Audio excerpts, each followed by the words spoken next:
Sa isang baryo sa bayan ng Balesteros ay may isang binatang hirap at hikahos sa buhay. Tanging ang pangangalakal lamang sa basura ang alam niyang trabaho, sapagkat wala siyang pinag-aralan. Gustuhin man niyang mag-apply sa kahit anong trabahong nakikita niyang nakapaskil sa mga karatula, pero hindi siya tinatanggap dahil sa estado ng kanyang buhay. At nang wala nang mapagpipilian ang binata, ay tuluyan na siyang naging isa sa mga mangangalakal ng bakal, dyaryo, bote at iba pang basura na pwedeng pagkakitaan. Maagang naulila sa magulang ang binatang nagngangalang Bugoy. Nasa edad na 6 siya nang iwan siya ng mga ito dahil sa isang aksidente. Kaya simula noon ay siya na lang ang gumagawa ng paraan upang mairaos niya ang gutom sa pamamagitan ng pangangalakal. Hanggang sa tumungtong siya sa edad na 18 na walang pinagbago ang sistema ng kanyang pamumuhay. Pangarap ng binata ang yumaman, pero hindi niya alam kung sa papaanong paraan niya ito magagawa at sa malinis na paraan. Maski hirap siya sa buhay, ay hindi niya naisip na gumawa ng masama. Bagkus ang tanging pangarap lang niya kapag yumaman siya ay ang tulungan ang mga kapwa niyang hikahos dahil danas na danas niya ang hirap ng hindi kumakain kahit isang beses lang sa isang araw. Isang araw habang nag-iipon si Bugoy ng mga plastik at mga bote, ay aksidenteng nabunggo siya ng isang binatang tumatakbo. Napasubsob pa siya sa basurahan dahil sa nangyari. Inalalayan naman siyang tumayo ng nakabunggo sa kanya, pero pagkatapos nitong humingi ng pasensya, ay kaagad din itong umalis. Maya-maya pa ay nagsidatingan na ang mga kalalakihan na may hawak na mga pamalo, at ang isa ay isang malaking itak na may mga kaliskis sa braso. Siguro magnanakaw ang tarantadong yun, at ang mga yan ang ninakawan niya. Kaya siya hinahabol. Hay nako, ibang tao nga naman, kumita lang ng pera kahit masama igagawin. Kapit sa patalim ika nga. Bulong ni Bugoy sa sarili at ipinagkibit balikat na lamang ang nangyari, saka ipinagpatuloy ang pangangalakal. Medyo malaki-laki rin ang napagbentahan ni Bugoy ng araw na iyon, kaya masayang masaya siya. Nagpunta siya sa isang karinderya at doon ay nag-order siya ng paborito niyang ulam na paminsan-minsan lang niyang natitikman kapag may swerte siya sa pangangalakal. Habang abala siya sa pagsubo, ay isang binata ang lumapit at umupo sa kanyang harapan. Pagtingin niya rito ay kaagad niya itong nakilala. Ikaw? Ako nga. Pasensya ka na sa pagkakabunggo ko sa iyo kanina ha. Hindi kasi kita napansin, kamamadali ko eh. Baron nga pala ang pangalan ko. Ako naman si Bugoy. Kamusta ka at bakit ka hinahabol ng mga taong yon? Siguro magnanakaw ka no? Tama ka, magnanakaw nga ako. Nako, masama yan. Kasalanan sa Diyos ang pagnanakaw. Hindi mo ba alam yon? Alam ko, pero hindi ba kasalanan ang hindi ibigay ang sahod mo ng ilang linggo kahit pinagtrabahoan mo naman ito at pinaghirapan? Anong ibig mong sabihin, Baron? Kargador ako ng mga isda sa palengke.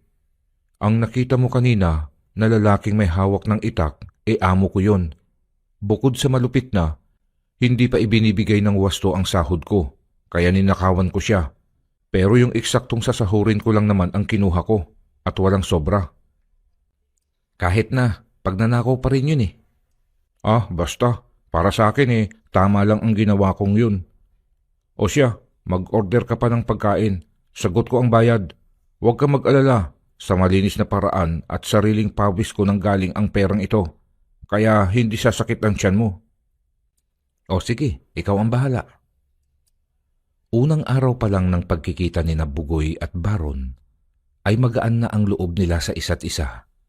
Naging malapit ang mga ito at panay ang kanilang pagkikita.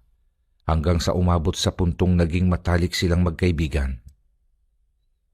Isang araw, nag-usap ng masinsinan ang dalawa at nagtanungan kung ano ang kanilang mga pangarap sa buhay. Naunang nagsabi si Bugoy sa kanyang mga pangarap na para sa kanya ay malabo ng matupad. Simple lang naman ang pangarap ko ang yumaman. Maski hindi yung sobrang yaman, basta't umangat lang ang aking pamumuhay. Yung tipo bang may sapat akong pera para tumulong sa mga mahihirap at nangangailangan ng pagkain. Nasubukan ko na kasi ang hirap ng buhay sa lansangan, kaya alam ko ang pakiramdam ng isang tao na halos hindi makakain ng isang beses sa isang araw. Ako naman, simple lang din. Ang magkaroon ng lakas ng loob at sapat na tapang para labanan ang mga taong mapagsamantala sa kanilang kapwa. Gaya na lang ng mga naging amo ko. Hindi sila dapat na yumaman dahil masyado silang switik at mata pobre. Alam mo pare, kung may kakayahan lang akong ituwid ang mga baluktot nilang gawain, gagawin ko. Kaso wala Hindi naman pala tayo magkalayo ng problema, Baron. Sana ay magkaroon ng solusyon sa ating mga problema, no? Sana nga, Bugoy. Teka, may naalala nga pala ako. Oo nga. Bakit hindi ko naisip ang bagay na yun? Ano naman yun, Tol? Ibahagi mo naman sa akin, May nakapagsabi kasi sa akin. Isang matandang lalaki yun. Tinulungan ko noon dahil sa labis na gutom. Tungkol ito sa mutya, anting-anting, bertud o agimat na may dalang swerte sa mga tao kapag meron ka nito. Siya si Lolo Ritong. Sabi niya isa siyang dalubhasang albularyo noong kapanahunan niya. Weh, yang tanda mong yan, Baron? Nagpapaniwala ka pa sa mga bagay-bagay na ganyan? Wala naman akong nakikitang masama at wala rin namang mawawala sa atin kung susubukan natin, hindi ba? Malay natin, umubra o umepekto. Kung interesado ka, dadaanan kita bukas sa karinderya kung saan tayo madalas na kumain at dadayuhin natin ang matanda sa kanyang bahay. Malayo ba ang bahay niya? Mga nasa 3 oras daw ang biyahe kapag sa jeep ka sumakay. Ano, sama ka? Ikaw na ang nagsabi, di ba? Na wala namang mawawala kung susubukan. Kaya sige, makikipagsapalaran din ako. Baka sakaling dito na ako yumaman. O sige, mauna na ako. Kita na lang tayo bukas. Pagkaalis ni Baron ay ipinagpatuloy ulit ni Bugoy ang pangangalakal ng mga basura. Mabilis na lumipas ang mga oras hanggang sumapit ang bagong umaga. Pagkatapos gumayak at pagdating ni Baron sa kanilang tagpuan, ay kaagad na silang naghanap ng jeep na masasakyan. Hindi pa kasi nauuso ang bus sa probinsya nila ng mga panahong iyon at tanging jeep lamang ang pinakamabilis na masasakyan nila. Pagdating nila sa lugar, ay ipinagtanong nila sa mga nakakasalubong nilang mga tao kung saan ang eksaktong lugar makikita ang matandang lalaking kanilang hinahanap. Hanggang sa may makapagsabi na nasa liblib itong baryo na may kalayuan sapagkat walang nakakapasok doon na sasakyan dahil sa sobrang lubak ng kalsadang makipot din. Pagkaturo sa kanila ng direksyon, papasok sa lugar ni na Lolo Ritong, ay hindi na nag-aksaya pa ng oras ang magkaibigan. Dahil sa sanay naman sila sa lakaran at takbuhan, ay wala namang naging problema. At masaya pa nga silang nagkukwentuhan at hindi alintana ang maalinsangang panahon at pagod. Ilang minuto rin ang itinagal nila sa ilalim ng araw bago nila matanaw ang kabahayan na may mga kaliitan at kalumaan na rin. Ilang saglit lang at nakarating na sila doon ng tuluyan. Hindi na din sila nahirapang tuntunin ang bahay ni Lolo Ritong at pagkahanap nila dito ay kusa naman silang sinalubong ng matanda na tila alam na nito ang kanilang pagdating. Magandang araw po, Lolo Ritong. Natatandaan niyo pa po ba ako? Si Baron po, yung tumulong sa inyo. Aba, oo naman iho. Hindi ba ako ang nagpapunta sa iyo rito? Hulaan ko, interesado kayo sa agimat, no? Opo. Baka sakaling swertihin na din kami sa buhay. Siya nga po pala. Kaibigan ko, si Bugoy. Magandang tanghali po, Lolo Ritong. Kumusta po kayo? Hulaan ko. Pangangalakal ng basura ang trabaho mo, no? Opo. Paano niyo po nalaman? Napatingin pa si Bugoy kay Baron nang nakakunot noo. Kasi kung gaano karumi ang trabaho mo, isya namang linis ng kalooban mo. Nararapat lang na mapasa sa iyo ang gintong buhok ng Haring Tikbalang na si Kadyo. Tikbalang po? Ako po, Lolo Ritong. Ano pong agimat ang nararapat sa akin? Buhok din ng tikbalang, pero hindi gintong kulay, kung hindi ang 3 puting buhok nito. Mas malinis kasi ang budhi ni Bugoy kumpara sa iyo, kaya siya ang itinakdang lilipol sa mga aswang na naghahasik ng lagim dito sa kalupaan, lalong-lalo na dito sa aming baryo. Sa narinig ay parehong hindi nakapagsalita sina Baron at Bugoy. Nagulantang silang pareho sa mga nalaman at hindi nila inaasahang may kasama pala itong panganib na dulot ng mga nilalang na nagtatago sa kadiliman ng gabi, ang mga aswang. Pasensya ka na, Baron. Talagang sinadya kong hindi sabihin sa iyo ang patungkol sa bagay na ito, sapagkat alam kong hindi ka papayag na pumunta rito. Kapag sinabi ko yon, malaki ang magiging papel nyo sa aming lugar dahil kayo ang magpapanumbalik ng katahimikan at kaayusan sa aming baryo. Mawalang galang na po, Lolo Ritong. Pero paano namin iyon magagawa? Isa pa, anong lakas namin para makuha ang mga buhok ng Haring Tikbalang na sinasabi ninyo? Napaka-imposible naman yata nun. Oo nga ho, Lolo Ritong. Buwis buhay naman pala ang pagkuha ng mga agimat na yan eh. Tapos malalagay pa kami sa alanganing sitwasyon. Ang pagkakaalam ko, ang mga aswang ay mapanganib na nilalang. Kumakain ng karne ng tao at umiinom ng sariwang dugo. Pasensya na talaga kayo. Pero kung ayaw ninyo, dahil sa mga nalaman ninyo, ay wala akong magagawa. Ang hihilingin ko lang sa inyo ay dumito na muna kayo. Magpalipas kayo ng maghapon at magdamag dito. Delikado ng abutan kayo ng gabi sa daan. Tiyak na may nakakita na sa inyo at inaabangan na lamang ang inyong paglabas. Huwag kayo mag-alala, bukas na bukas din ay ihahatid ko kayo sa terminal ng sasakyan. Ramdam ng magkaibigan ang paglungkot ng aura ng matanda. Malam niya itong naglakad at pagdating niya sa pinto ng kanyang bahay ay matamlay nitong sinenyesan ang 2 binata na sumunod sa kanya sa pagpasok sa loob. Hindi na din nakatanggi pa sina Baron at Bugoy sapagkat ayaw nilang maabutan ng dilim sa daan. Lalo nang ayaw nilang mabiktima ng sinasabi ng matanda na mga aswang na nanggugulo sa maliit na baryong iyon.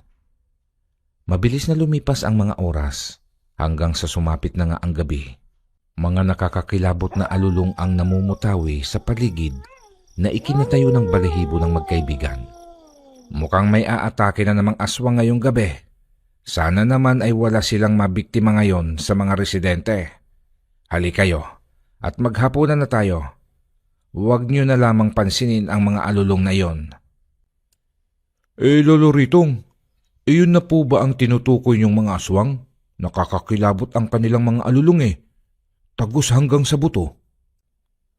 Tumango lamang ang matanda na nagsilbing tugon nito sa kahinila ang upuan at nagsandok ng kanin. Pero ang hapunang iyon ay naantala nang biglang may tila bumagsak na malaking nilalang sa lupa at sa bakuran pa ng bahay ng matanda.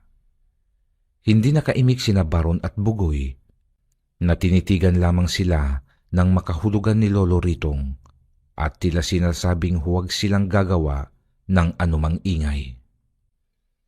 Marahang tumayo ang matanda sa kamaingat na naglakad para sumilip sa siwang ng bahay. Dito ay nakita niya ang isang malaking uwak na tila unti-unting nagbabago ng anyo bilang wangis ng tao na may mabangis na itsura. Masama ito. Kayong dalawa, kahit anong mangyari, ay huwag na huwag kayong lalabas ng bahay. Hindi na biro ang nangyayari ngayon. Mismong reyna na ng mga aswang ang dumayo sa akin at tiyak kong kayong dalawa ang kanyang pakay. Pero Lolo Ritong, huwag na po kayong lumabas. Hindi naman siguro siya papasok dito sa loob, hindi ba? Nagkakamali ka, iho. Kayang-kayang hawiin ng isang iglap lang ng reyna ang kubong ito. Ganyan kalakas ang mga aswang, lalong-lalo na ang reyna nila. Kaya inuulit ko, hanggat maaari, ay dumito lang kayo sa loob. Kung may pagkakataon, ay iligtas niyo ang sarili ninyo. Hindi na nakasagot pa ang dalawang binata nang buksan ng matanda ang pintuan ng bahay. Malakas na hangin naman ang bumungad rito at sa pandaman ni Bugoy at Baron ay kilabot ang dulot nito sa kanila. Pagkalabas naman ni Lolo Ritong ay hinarap niya ng buong tapang ang reyna ng mga aswang. Anong ginagawa mo rito, Reyna Ayesa? Hindi ka na nakontento sa panggugulo sa aming munting baryo at ngayon naman, ikaw na mismo ang nagpunta rito. Huwag na tayong magpaligoy-ligoy pa, tanda. Alam ko na alam mo ang pakay ko rito sa pamamahay mo. At kung ayaw mong wasakin ko ang baryong ito, ay ibigay mo na lang sila sa akin. At kung ayaw mo ring masaktan pa. Huwag kang pasisiguro, Reyna Ayesa. Tandaan mo, natalo ko noon ang iyong ina, kaya hindi imposibleng matalo rin kita ngayon. Noon yon. Pero ngayong uugod-ugod ka na, wala ka ng sapat na lakas para tapatan ang aking kapangyarihan. Tutal ipinaalala mo na rin lang ang pagpaslang mo sa aking ina, ay sige, hindi na ako makikiusap pa sa iyo. Sapilitan kong kukunin ang mga dayo, pagkatapos kong isara ang kabanata ng iyong buhay. Subukan mo kung kaya mo. Habang nagpapalitan ng pag-atake ang dalawa, ay nag-uusap naman sina Bugoy at Baron kung ano ang kanilang gagawin. Pero naputol iyon nang biglang mawasak ang kalahati ng bahay dahil sa malakas na pagkakahagis ni Lolo Ritong doon. Pero biglang naputol iyon nang biglang mawasak ang kalahati ng bahay dahil sa malakas na pagkakahagis ni Lolo Ritong at doon siya bumalandra. Nagsuka ito ng dugo habang nakahandusay sa lupa na nanghihina at sapo-sapo ang dibdib na tinamaan ng malakas na pag-atake ni Reyna Ayesa. Aba, nandyan lang pala kayong dalawa. Akala ko mahihirapan pa akong kunin kayo. Hindi pala. Buhay pa ako, Reyna Ayesa, kaya hindi pa tapos ang laban. Hindi mo sila makukuha ng ganun lang kadali. Sumipol ng napakatinis ang matandang lalaki at maya-maya pa ay may dumating na isang itim na kabayo. Parang nababasa nito ang gustong sabihin sa kanya ni Lolo Ritong, maski sa tingin lamang. Pagkatango nito na umaastang parang tao, ay nilapitan niya sina Bugoy at Baron saka ito umupo. Dalian nyo, sumakay na kayo sa likuran niya at dadalhin niya kayo sa ligtas na lugar. Bilis! Hindi ito maaari. Walang makakaalis. Ako ang harapin mo, Reyna Ayesa. Dadaan ka muna sa ibabaw ng aking bangkay bago mo masaling ang mga bata. Sumakay na nga sina Bugoy at Baron sa likod ng itim na kabayo. Kaagad naman itong tumayo sa kumaripas na ng takbo palayo sa lugar. Mas lalo namang nagsumiklab ang galit ni Reyna Ayesa, kaya galit nitong nilapitan ang matandang si Lolo Ritong. Saka walang kahirap-hirap niya itong sinakal, saka ibinalibag sa lupa. Panay suka ng matanda ng dugo, pero walang awa sa emosyon ng reyna, bagkus ngumisi pa ito ng nakakaloko. Hindi ka magtatagumpay sa mga binabalak mo, Reyna Ayesa, dahil pipigilan ka ng itinakda. Marami ka pang sinasabi, tanda ka. Wala ka ng silbi sa akin, kaya papatayin na kita upang maipaghiganti ko na ang pagpaslang mo sa aking ina. Dito na nga tuluyang dinukot ni Reyna Ayesa ang puso ni Lolo Ritong. Tumigil na rin ang paghinga ng matanda at tuluyan nang namahinga. Yan ang nababagay sa'yo, kuklubang matanda. Pwet! Pagkatapos malantakan ng reyna ang puso ng matanda, ay nagmamadali na itong sinundan ang magkaibigang tinangay ng itim na kabayo Pero bigo na siyang abutan ang mga ito, ni hindi na niya maamoy sa paligid ang aura ng dalawa, kaya nang gagalaiti at dismayado siyang bumalik sa kanilang kuta. Mahanap rin namin kayo at hindi pang matagalan ninyo kaming mapagtataguan, mga hangal na tao. Samantala, paglapag ng itim na kabayo sa magkaibigang Bugoy at Baron sa isang kuweba, na may nakalagay na orasyon ng matandang si Lolo Ritong noong kabataan pa nito, na ginagawa niyang lunggaan kapag nanunugis siya ng mga aswang, ay unti-unting nagpapalit ng anyo ang hayop bilang isang tikbalang bago naging isang magandang babae. Ako si Lerma. Huwag kayong matakot sa akin. Kasi isa akong mabuting tikbalang na kaibigan ni Lolo Ritong. At naging gabay niya ang gintong buhok ko noong kapanahunan pa niya. Pero nitong mga nakaraang araw ay tila ba nagpapaalam na siya sa akin. Dahil isinasauli na niya sa akin ang gintong buhok ko. At ang tanging naiwan ay ang 3 puting buhok ko na lamang para matawag niya ako sa anumang oras niya gustuhin. Hindi makapaniwala sa nalamang revelasyon ang magkaibigan. Dito nila naalala ang sinabi ni Lolo Ritong patungkol sa haring tikbalang na si Kadyo. Pero kaagad ding lumungkot ang aura nila nang maisip nila ang pwedeng kahihinatnan ng matandang kanilang iniwan. Sa tingin mo, Lerma, hindi kaya napahamak si Lolo Ritong sa kamay ng masamang reynang yon? Wala na akong masagap na aura ni Lolo Ritong. Ikinalulungkot ko, pero natitiyak kong patay na siya. Hindi. Ang sama nila. Bakit pati matandang walang kalaban-laban ay pinatulan nila? Wala silang awa. Huminahon ka. Isa pa, gaya ng bilin sa akin ni Lolo Ritong, ay ihahatid ko kayo ng ligtas sa sakayan ng bus mamayang madaling araw. Kalimutan at ilibing nyo na lang sa limot ang lahat ng naranasan nyo ngayon. Sa tingin mo ba, Lerma, aalis kami ng hindi nabibigyan ng hustisya ang pagkamatay ni Lolo Ritong? Anong ibig mong sabihin, Bugoy? Hindi pa ba tayo aalis? Baka mapahamak din tayo, Tol. Tol, hindi kita pipigilan kung gusto mo nang umalis. Pero ako, magpapaiwan ako dito at hahanapin ang hustisya para kay Lolo Ritong. Hindi kaya ng konsensya ko na ganun-ganun na lang natin iiwan ang lahat. Ay nako, sa palagay mo ba, kaya kitang iwan dito ng mag-isa? Alam mo namang para na tayong magkapatid, hindi ba? Laban ng isa, laban nating dalawa. Kung ganun ba, itutuloy ninyo ang paghahanap sa tikbalang na si Haring Kadyo? Matutulungan ko kayo sa bagay na yan, kasi alam ko kung saan siya naglulungga. Hindi siya malayo mula rito sa kuweba. Bukas ng gabi na lamang siguro, Lerma. Pagod na rin kami. Isa pa, gusto muna din naming ipagluksa ang sinapit na kamatayan ni Lolo Ritong. Maski sa pamamaraang ito, maipadama naman namin sa kanya na may nagmamahal pa sa kanya at nasaktan sa pagkamatay niya. Sige, kayo ang bahala. Sabihan niyo lang ako kung handa na kayo at dadalhin ko kayo kay Haring Kadyo. Paalala lang, hindi siya basta-basta tikbalang lamang. Mabuti siya sa mabuti, pero kung hindi niya kursunada ang presensya ng makakaharap niya, ay dinudurog niya ang buto ng mga ito. Kahit na ano pang maging kapalit, ay susuungin ko, Lerma. Mabigyan lang ng hustisya si Lolo Ritong, pati na ang mga naunang nabiktima ng mga salot na aswang na gumagambala sa baryong ito. Sana nga lang din ay may maitulong ako kahit papaano.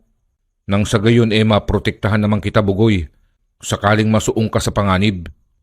Walang problema. Ako ang bahala sa iyo, Baron. Pagkakalooban kita ng mutya ng aking balahibo. Talaga, Lerma? Naku, maraming salamat naman kung ganun. Oh, hayan. Tapos na ang problema mo, Baron. Ang problema ko naman ngayon ang problemahin natin. Naku, problema nga yan, Tol. Puro kayo problema. Magsipahinga na nga lang kayo dyan. Pagkatapos magsaan yung tikbalang si Lerma, ay lumabas na ito sa kuweba. Si Baron naman at Bugoy ay naghanap ng magandang mapwepestuhan para ipahinga ang kanilang sarili. Hindi lang kasi katawan nila ang napagod, kung hindi pati na rin ang kanilang puso at isipan dahil sa mga biglaang nangyari sa kanilang buhay. Nagising ang dalawa dahil sa pagkasilaw mula sa liwanag ng araw na nagmumula sa labas at pumapasok sa bukana ng kuweba. Marahan silang tumayo at mula sa labasan ay nakita nila ang kumpul ng iba't ibang klase ng prutas. Dali-dali silang tumayo at nilapitan ang mga ito, dahilan para kumalam ang kanilang sikmura. Para sa inyo talaga yan. Pinitas ko yan para makakain kayo. Sige na, mag-almusal na kayo. Wika ng dalagang tikbalang na naglalakad galing sa may kagubatan. Hindi na nga nakapagpigil pa ng sarili ang magkaibigang Baron at Bugoy. Walang habas nilang nilantakan ang nakukursunadahan nilang prutas na kakainin. Mayroon na ring mga nabiyak na buko, kaya hindi na nila problema pa ang inumin. Sa ilang minuto lamang ay halos mabundat sila sa kabusugan. Natatawa naman si Lerma na pinapanood ang dalawa. Sa sobrang kabusugan ay bumalik sa pagkakahiga si Bugoy at Baron, na nakuha ulit matulog. Hapon na nang magising ang mga ito. Hinahayaan lamang sila ng tikbalang na si Lerma, pero nakabantay ito sa kanila. Pagsapit ng hapon, nagising ang dalawa na kumakalam na naman ang tiyan. Muli nilang binalikan ang mga natira nilang prutas at habang naghahapunan sila, ay nagpasya si Lerma na kausapin silang pareho. Nakahanda na ba kayo mamaya sa paglalakbay natin? Papunta sa kinaroroonan ni Haring Tikbalang na si Kadyo? Handa na ako, Lerma. Sana nga lang ay magtagumpay ako sa gagawin kong ito. Nang sa gayon, ay magkaroon naman ako ng silbi dito sa mundo bago ko isauli ang hiram kong buhay sa Panginoon. Ako, Lerma. Kailan mo ibibigay ang mutya na sinasabi mo? Ihatid muna natin si Bugoy kay Haring Kadyo at pagkatapos ay ibibigay ko na sa iyo ang hinihingi mo. At kung sakaling kailanganin ng kaibigan mo ang tulong, may magagawa ka para iligtas siya. Natapos sila sa paghahapunan na maayos na ang kanilang usapan. Pagsapit ng takdang oras ay kumilos na ang mga ito. Muling naging itim na kabayo ang dalagang tikbalang at dito na sumakay uli ang magkaibigan. Wala pang isang oras ay narating na nila ang isang kapatagan, pero sa may hindi kalayuan ay may isang nagkukumpulang mga dahon na animoy naging isang bahay dahil sa magkakadikit at nahulma sa ganoong itsura. Iyon ang tirahan ni Haring Kadyo. O, papaano? Ikaw na ang bahala dyan. Sikapin mong mabuhay hanggat hindi ko na isasalin ang mutya na para kay Baron. Upang matulungan ka. Hindi rin kasi basta-basta ang proseso nito. Kaya kailangan namin ng isang taimtim na konsentrasyon. Huwag kang mamamatay, Bugoy, ha? Kapag namatay ka, tandaan mo, papatayin ulit kita. O siya, sige na. Kumilos na kayo bago pa ako maging double dead dito. Naiwang mag-isa si Bugoy. Tinanaw muna niya ang dalawang papaalis na kasama. At nang wala na ang mga ito sa kanyang paningin, ay nagsimula na siyang maglakad ng marahan papalapit sa tirahan ni Haring Kadyo. Nakakailang hakbang pa lamang si Bugoy nang makarinig siya ng huni ng isang kabayo na tila bagalit ito. Paglingon niya sa bandang kanan ay dito niya nakita ang isang lalaking tikbalang na handa ng tumakbo para sugurin siya. Teka lang, Haring Kadyo. Pakinggan mo muna sana ako bago mo ako atakihin. Naparito lang naman ako para humingi ng pabor sa iyo eh. Ngunit hindi nagpapigil ang tikbalang. Sumugod pa rin ito gamit ang kanyang taglay na bilis at lakas sa pagsipa. Maagap naman ang binata kung kaya nagawa din niyang umiwas sa mga pag-atake, pero habang tumatagal ay nawawalan na siya ng liksi sa pagkilos dahil sa pagkapagod. Kaya dumating ang pagkakataon na nagawa na siyang masipa ng malakas ni Haring Kadyo, dahilan para tumilapon siya at bumagsak sa lupa na nabalian ng tadyang ang kaliwang balikat na natamaan. Magkagayon man ay pinilit pa rin ni Bugoy ang tumayo kahit sobra na siyang nahihirapan. Nanginginig ang mga tuhod na muling tumindig. Nakita naman ni Haring Kadyo ang determinadong binata pero hindi nito pinapahalata na naaawa na siya sa kalaban, bagkus muli pa niya itong sinugod. Sinabi pa ni Haring Kadyo na kung gusto pang mabuhay ni Bugoy ay umalis na ito sa kanyang teritoryo. Pero nanindigan si Bugoy na hindi aalis hanggat hindi nakukuha ang pakay niya. Maski buhay pa niya ang maging kapalit. Sa sumunod na sipang pinakawalan ni Haring Kadyo ay sa kaliwang balikat ng binata naman iyon tumama at mas maraming dugong na isuka si Bugoy sa pagkakataong iyon. Dito ay hindi na nagawang makatayo ni Bugoy dahil sa labis na bugbog na natanggap. Tuluyan na niyang inihiga ang sarili sa damuhan at hinintay na lamang ang huling sandali ng kanyang buhay.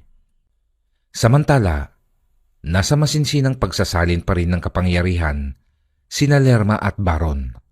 Hindi matapos-tapos sapagkat hindi makapagkonsentrasyon si Baron kung ang gintong buhok o ang 3 puting buhok ni Lerma bilang isang tikbalang ang kukunin nitong mutya. Nang mapili niya ang gintong buhok, ay hindi naman niya magawang mahawakan sapagkat nagdudulot iyon ng ibayong kuryente sa buo niyang katawan. Baka hindi para sa'yo ang gintong buhok, Baron. Bakang 3 puting buhok lang talaga ang para sa'yo. May bisa din naman yan eh. Bibigyan ka rin ng karagdagang lakas maski na papaano. Magagawa mo rin akong matawagan maski na sa malayo ka. Ilagay mo lang ang mga yan sa labi mo pagkatapos mong bigkasin ang pangalan ko. Bilisan mo na ang magdesisyon kasi baka mapahamak na ang kaibigan mo. Teka, bakit pala parang masyado kang nag-aalala kay Bugoy? May gusto ka ba sa kaibigan ko? Ha? Ano ba ang mga pinagsasasabi mo? Kaligtasan ngayon ni Bugoy ang importante, kaya magdesisyon ka na dyan at mamili kung ano-ano pa ang sinasabi mo eh. Namumutla siya. Oo na, sige na. Susubukan ko ang 3 puting buhok mo. Sana ay mahawakan ko na nang hindi ako nakukuryente. Heto na. Naiiling na nilapitan ni Haring Kadyo ang nakahandusay na binata. Alam niyang wala na itong lakas para lumaban. Subalit magkagayon pa man, ay hindi niya ito magawang paslangin. Hindi niya alam, pero may kakaibang nararamdaman ang Haring Tikbalang kay Bugoy na hindi niya maipaliwanag o mabigyan ng kasagutan. Nasa bandang ulunan ni Bugoy nakatayo si Haring Kadyo, kaya nang bumalik sina Lerma at Baron ay kaagad silang nakaramdam ng takot sa kalagayan ng kanilang kasama. Nang pagmasdan nila ito, ay nanindig pa ang kanilang balahibo sapagkat pulang-pula ang buong mukha ni Bugoy dahil sa mga naisuka nitong dugo. Hindi! Bugoy! Wala kang kasing samaharing Kadyo. Pinatay mo ang kaibigan ko! Pagkasabi nun ni Baron, ay gumawa ito ng pagsugod. Nabigla naman ang Haring Tikbalang sa biglaang pagsulpot ng 2, pero nagawa pa rin nitong ihanda ang sarili sa anumang gagawing pag-atake sa kanya ng binata. Baron, wag! Sa sigaw na iyon ni Lerma, ay dito natukoy ni Haring Kadyo na isang dalagang tikbalang ang kasama ng binatang papasugod sa kanya, kaya imbis na labanan niya ito, ay umiwas na lamang at tumakbo palayo ng bahagya. Sinabihan niya si Baron na tumigil sa pag-atake at ipapaliwanag niya ang lahat ng nangyari at kung bakit hindi niya magawang tuluyang paslangin ang nakahandusay na si Bugoy. Ipinagtapat niya na may kakaiba siyang nararamdaman sa binatang nakalaban at sa puntong iyon ay alam na niya ang kasagutan. Sabi pa niya na huwag silang mag-alala sapagkat pagkatapos ng kanyang gagawin ay mabubuhay si Bugoy na tila ba walang nangyari. Siguruhin mo lang na hindi mo kami niloloko, Haring Kadyo, dahil kung hindi, ay ako mismo ang tatapos sa buhay mo. Tumango ang Haring Tikbalang sa kamarahang naglakad palapit kay Bugoy na nag-aagaw buhay na. Baron, halika muna dito. Huwag nating pangunahan ang kakayahan ni Haring Kadyo. Tumango naman si Baron sa kanaglakad papunta kay Lerma. Tahimik nilang pinanood ang ginagawa ni Haring Kadyo kay Bugoy. Umupo ang Tikbalang sa kanya ipinatong sa noo ni Bugoy ang kanyang binunot na gintong buhok mula sa kanyang likod bilang isang tikbalang. Maya-maya pa ay nanginig ng malakas si Bugoy at makaraan ang ilang segundo, nagmulat ito ng mga mata Saka tumayo na tila walang nangyari. Ipinatong naman ni Haring Kadyo ang kanan niyang paa sa balikat ng binata, sa kanya itong nginitian. Lerma, para saan ang ngiting kabayo na yun ni Haring Kadyo kay Bugoy? Nangangahulugan lang yun na magkasundo na sila at ipinagkakatiwala ng Haring Tikbalang ang kanyang gintong buhok kay Bugoy. Nararamdaman niya sigurong malinis ang budhi ni Bugoy, kaya hindi niya ito nagawang paslangin. Hintayin na lang natin na matapos silang mag-usap. Pagkatapos, bumalik tayo sa kuweba. Ganun pala yun. Ngayon alam ko na kapag ngiting kabayo, may magandang resulta. Napailing na lamang si Lerma na hindi na sumagot pa. Bumaling na lang ang dalagang Tikbalang sa magkausap na sina Bugoy at Haring Kadyo.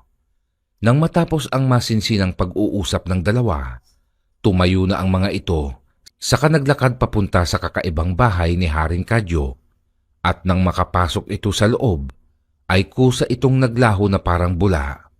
Nakangiti namang lumapit si Bugoy sa dalawang kasamang namimilog ang mga mata. Tara na nang makapagpahinga. Kalmadong saad ng binata sa kanila na nagpatiuna na ding maglakad palayo sa lugar. Sumunod na lamang ang mga ito sa kanya na naglakad at hindi na nagbago ang anyo ni Lerma bilang isang tikbalang. Alam na kasi niya na may kanya-kanya ng mutya sina Bugoy at Baron, kaya kampante na niyang iiwan ang dalawa sa mga susunod na araw. Pagdating nila sa kuweba ay diretso sa higaan si Bugoy na kaagad na nakatulog. Si Baron naman ay sumandal lamang sa batong dingding ng kuweba. Saka tinignan si Lerma.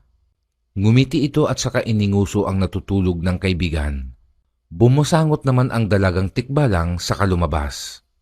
Samantala, Huwag kayong titigil hanggat hindi ninyo nahahanap ang dalawang dayo na nakita ninyo noong nakaraang araw. Bukas ng gabi ay unang kabilugan ng buwan, kaya ang gusto ko ay mahanap nyo na sila at madala sa akin ngayong gabi. Naaamoy ko na ang isa sa kanila ay may napakabusilak na puso at iyon ang klase ng tao na magbibigay sa akin ng walang kapantay na kapangyarihan kapag nakain ko siya. Kaya magsikilos na kayo mga alagad ko. Halughugin ninyo ang buong lugar na ito. pagkautos ni Reyna Ayesa sa kanyang mga tauhan, ay nagsipulasan na ang mga ito.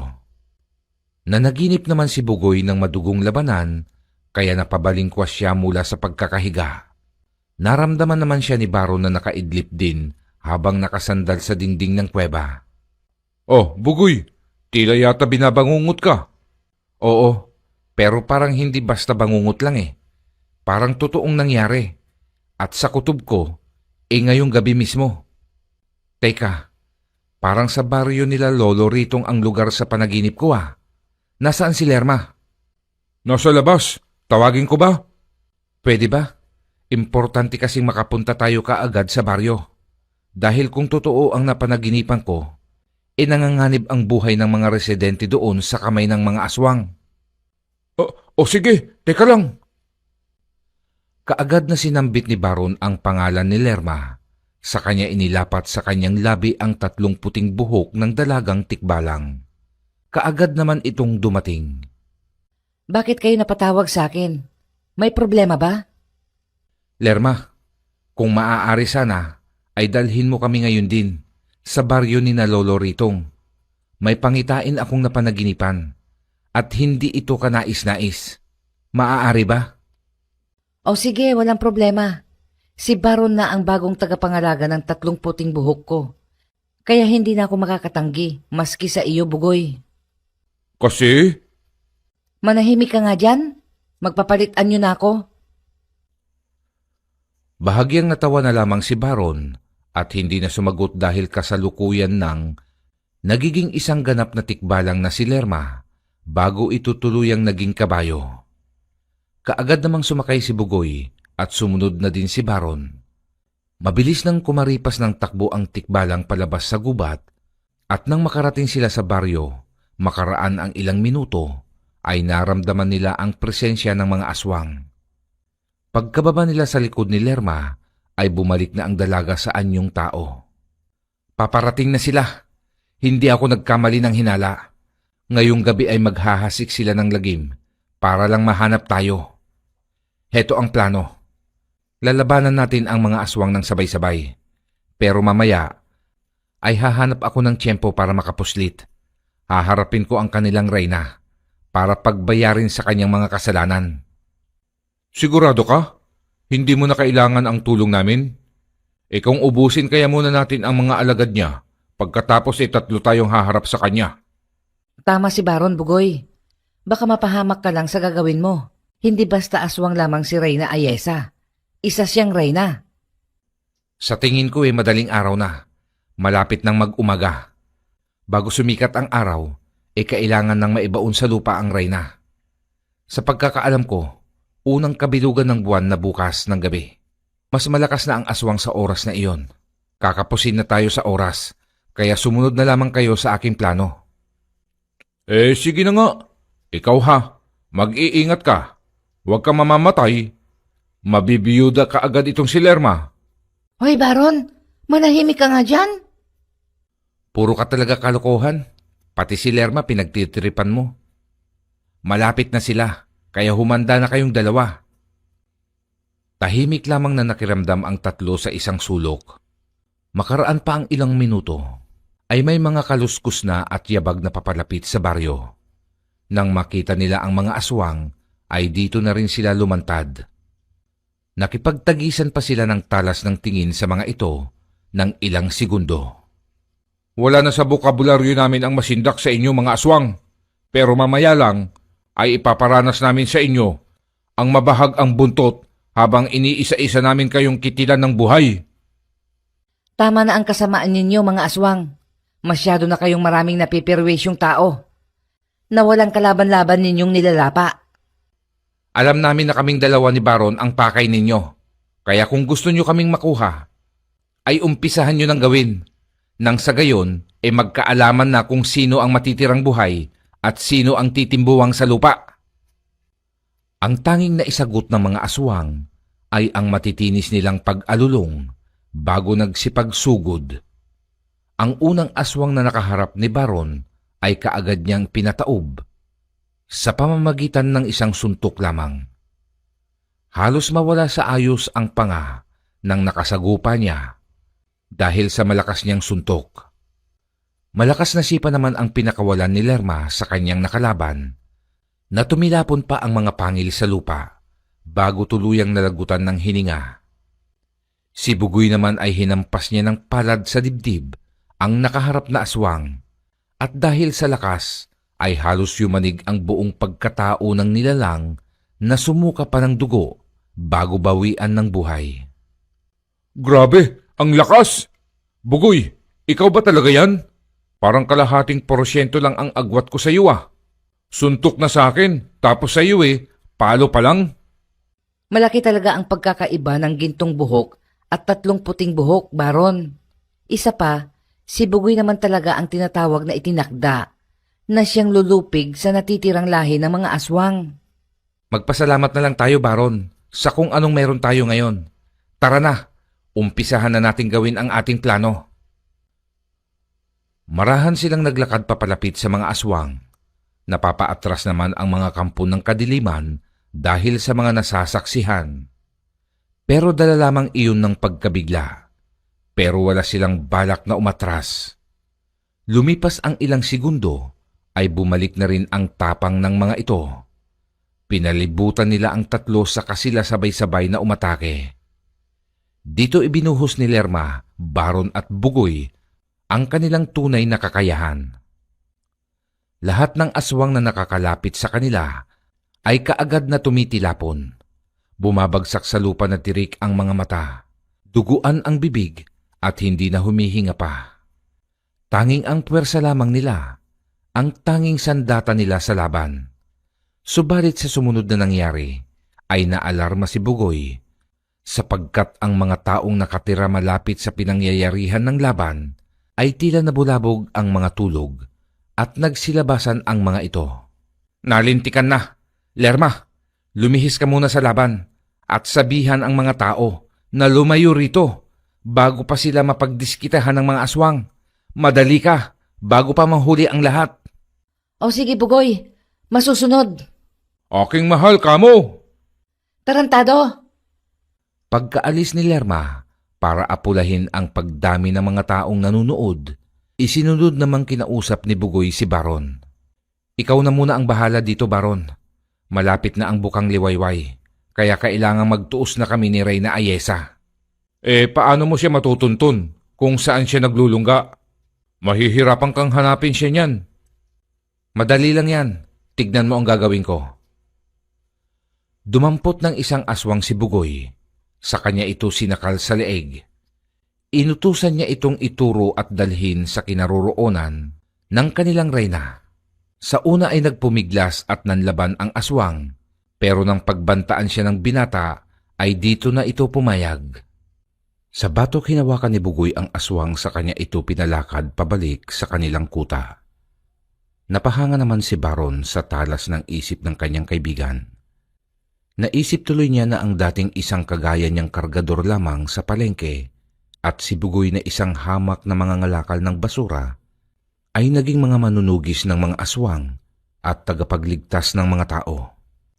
May tangan na din silang mutya na ni sa panaginip ay hindi nila ito naisip na mapasa sa kanilang mga pangangalaga.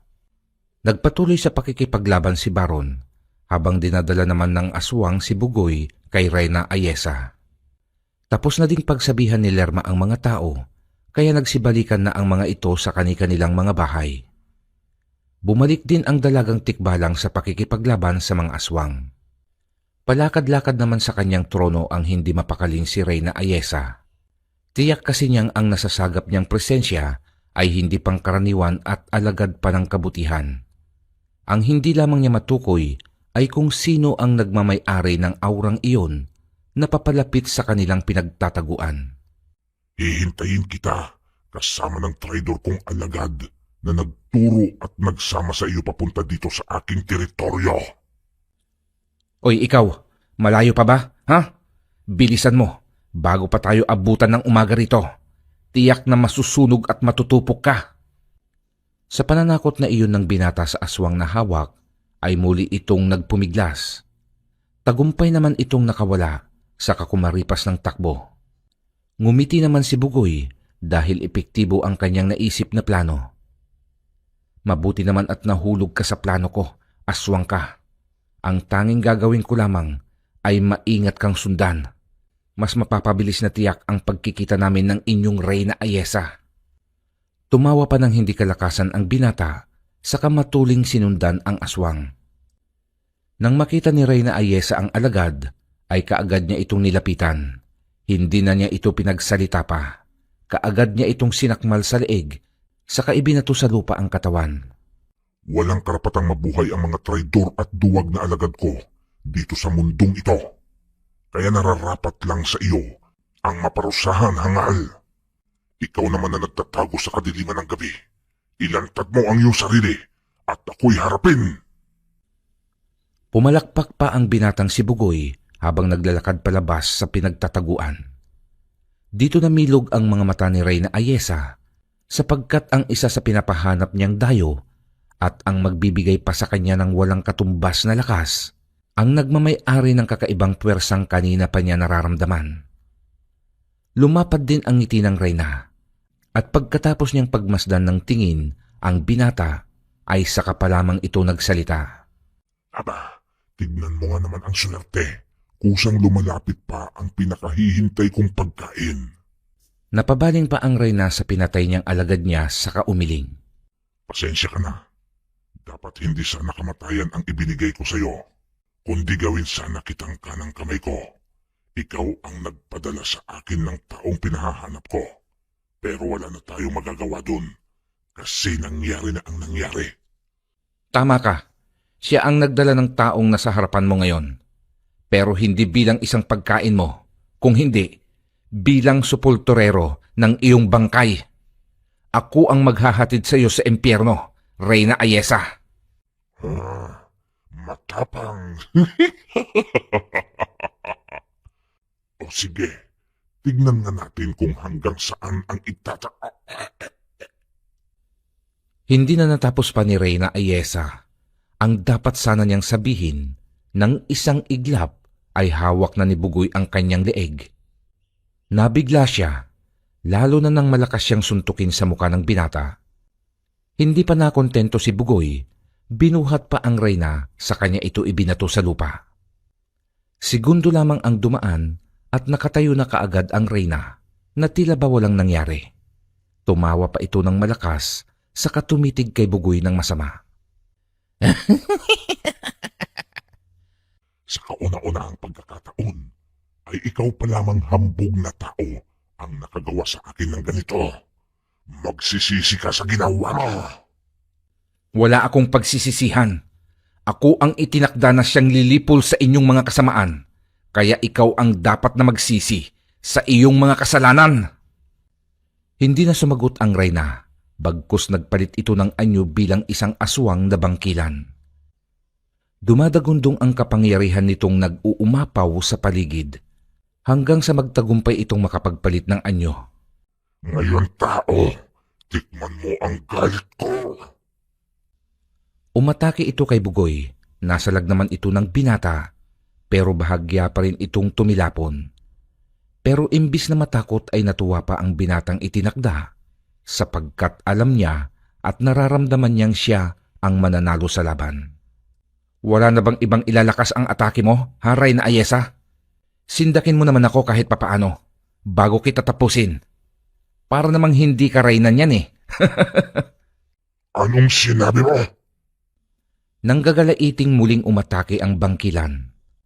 Sa puntong yun ay madali na lamang naiilagan ni Bugoy ang mga pag-atake nito. May mga pagkakataong sinasampal pa niya ang Reyna na mas lalo nitong ikinagagalit. Walang habas ang pagwawasiwas ng kuko ang ginagawa ni Reyna Ayesa. Tinatangka rin nitong sakmalin sa balikat at braso ang binata. Pero alisto si Bugoy at napag-aralan na niya ang bawat galawan ng kalaban. Kaya naman nang siya na ang umatake, ay walang kahirap-hirap niyang nasapak sa muka si Reyna Ayesa.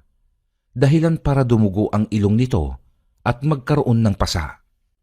Sa puntong iyon, maski ipinakita pa at ibinuhos ni Reyna Ayesa ang buo niyang galit sa binata, ay wala na siyang magagawa sapagkat buo na ang desisyon ni Bugoy na kitilan ito ng buhay. Malapit na ang umaga, kaya kailangan nang mawakasan ang buhay mo, Reyna Ayesa. Hindi ko napapahintulutan pa na sikatan ka ng araw na buhay at ang araw din ang mismong tutupok sa iyong bangkay. Gawin mo, wag lang puro... Sinimulan ng paulanan ni Bugoy sa iba't ibang parte ng katawan ang Reyna Bangkilan. Wala nang kakayahang sumangga ng mga pag-atake ang babaeng aswang dahil sa panghihina. Saka lang siya tinantanan ng binatang itinakda nang humandusay na ito sa lupa. Magkagayunman ay pinilit pa rin ng Reyna ang tumayo. Nakulitan naman si Bugoy kaya sa bandang puso na niya ito sinuntok at iyon na ang naging sanhi ng kamatayan ng Reyna. Dilat ang mga matang bumagsak sa lupa na hindi na muling gumalaw pa. Bahala ng araw sa iyo mamaya, Reyna Ayesa. Sa pagkawala mo, ay tiyak na matatahimik na ang baryo. Nabigyan na rin namin ng hustisya ang mga nabiktima ninyo, lalong-lalo na si Lolo Ritong. Paalam. Tuluyan na ngang nilisan ni Bugoy ang lugar ng mga aswang. Nakabalik siya, pero ang akala niya tapos na ang problema ay hindi pa pala, sapagkat may panibago pang pagsubok na susubok sa kanyang pagiging mabuting tao. Anong nangyari? Hindi ko alam. Basta't paglingon ko, nakahandusay na siya at duguan. Dali-daling binuhat ni Bugoy ang katawan ni Lerma. Sa kanya ito dinala sa nakita niyang lamesa para doon ihiga. Sinubukan pa niya itong kausapin at nang pinakiramdaman niyang mabuti ay hindi na ito humihinga. Hindi pwede. Hindi ka pwedeng mamatay. Lerma, gumising ka. Lerma! Patawarin mo ako, Bugoy. Hindi ko siya nagawang protektahan. Hindi ko nagawang protektahan ang babaeng lubos kang minamahal. Napalingon na napamulagat si Bugoy sa kaibigan. Hindi niya lubos na akalain na parehas pala sila ni Lerma na may pagtingin sa isa't isa. Mas lalo tuloy siyang nalugmok sa lungkot ng mga oras na iyon at iniisip niya na kung may paraan lang sana ay lahat ay gagawin niya maibalik lamang ang buhay ng babaeng kanya ding iniibig. Hanggang sa nagpantig ang kanyang mga tenga at may narinig siyang boses ng isang lalaki. Hindi siya nagkamali ng kutob dahil boses iyon ni Haring Kadyo. Ayon sa mga boses ay may paraan para mabuhay si Lerma. Ang tanging gagawin lamang ni Bugoy ay bunutin ang gintong buhok ng dalagang tikbalang, sa kanya ito ilapat sa gintong buhok na kanyang tangan. Dito ay maililipat ang buhay ni Haring Kadyo kay Lerma. Sinabi pa rin ng hari na huwag nang magdalawang isip pa si Bugoy sapagkat bukal sa loob niya ang pagbahagi ng buhay nito. Matanda na rin daw kasi siya at gusto na rin niyang magpahinga ng permanente. Naipagkatiwala na rin niya ang gintong buhok sa tamang tao kaya wala na siyang dahilan para hindi magpaalam sa mundong ibabaw. Naglalaban man ang puso't isipan sa gagawin, ay pinili na lamang ni Bugoy ang kagustuhan ng Haring Tikbalang. Pagkabunot at pagkalapat niya sa gintong buhok ni Lerma, sa kanyang mutya, ay marahan ng nagdilat ng mga mata si Lerma. Anong nangyari? Salamat po, Diyos ko. Maraming salamat po. Pinag-alala mo kami, bruha ka. Akala ko, mabibiyuda na talaga si Bugoy na wala sa oras. Buti na lang may paraan pa. Ha? Paraan? Para saan?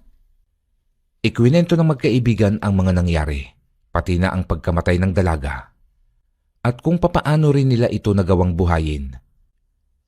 Dito nila napag-alaman na ang pagsasalin ng buhay sa kapwa tikbalang ay may kapalit. Ang sinumang tikbalang na mamamatay at masasalinan ng buhay ay hindi na makakabalik pa sa tunay nitong anyo, bagkus magiging permanente na itong tao. Mas lalong natuwa si Baron, lalong-lalo na si Bugoy. Hindi na rin nakapalagpas si Lerma nang siilin siya ng halik sa labi ng binatang itinakda. Dahil sa mahal din niya ito, ay gumanti na lamang din siya sa pamamagitan ng pagyakap. Nabulabog ang matatamis na sandali ng dalawang pusong nag-iibigan nang magsipalakpakan ang mga taong gising na at nanonood sa kanila. Tumira muna sila ng ilang araw sa bahay ni Lolo Ritong. Sa baryong iyon na rin idinaos ni Bugoy at Lerma ang kaagaran nilang pagpapakasal. Pagkaraan ng ilang buwan ay bumalik na sila sa syudad. Nagsimula ng panibagong buhay na kasama si Baron. Habang lumilipas ang mga araw ay unti-unting gumaganda ang buhay ng magkaibigan dahil sa tulong ng tangan nilang mutya ng mga tikbalang.